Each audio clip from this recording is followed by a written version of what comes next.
هغه خاوره چې 40 کاله پکې جنگ وشو، هغه خاوره چې 40 کاله پکې کونډې یتیمان وشول، هغه خاوره چې تر اوسه پورې خلکو دا پیغور ورکولو چې ستنه کې د سورې نشو کولی میخ ته جوړ کو.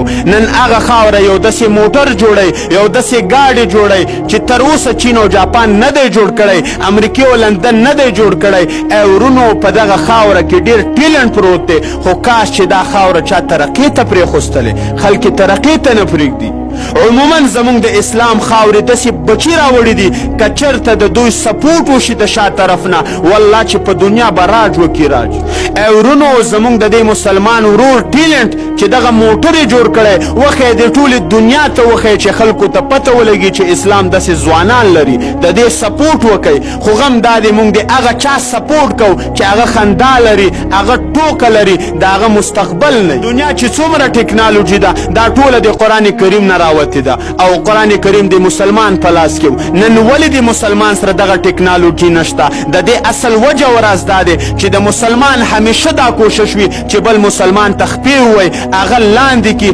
ای ورونو دا خبره واورئ، کم یو مسلمان چې د بل مسلمان په ورور په ترقۍ خوشحالیږي، والله چې الله رب العالمین به هغه ته هم ترقي ورکوي او دې ته هم. او کم یو مسلمان چې د بل مسلمان په ترقۍ د هغه سره حسد کوي، کینه کوي، په هغه خفه کېږي، والله که دغه مسلمان په خپل ژوند کې کامیابي ترلاسه کړي. کله چې یو مسلمان کې یو ټیلنټ و، یو تکړهتوب و، نو د هغه ډډګیرنه وکړه، هغې ته ملا وټپوه، د هغه همت اوچت کړه او د الله رب العالمین نه دا دعا وکړه چې یا الله دې مسلمان ته د دغه ټیلنټ او نعمت ورکړی دی، یا الله ماته یې هم راکړې.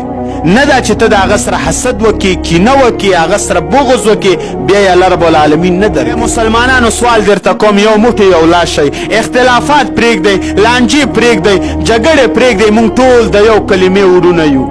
که چېرته نن مسلمان یو موټی یو لاس شو، دا ټوله دنیا به د مسلمان مقابله ونه کړي. دا خبره رسول الله علیه السلام کړې ده، الاسلام یعلو ولا یعلى علیه شیء. مسلمان او اسلام به دا همیشه غالبه وي او په دې باندې هیڅ یو شی نشي غالبه کېدلی.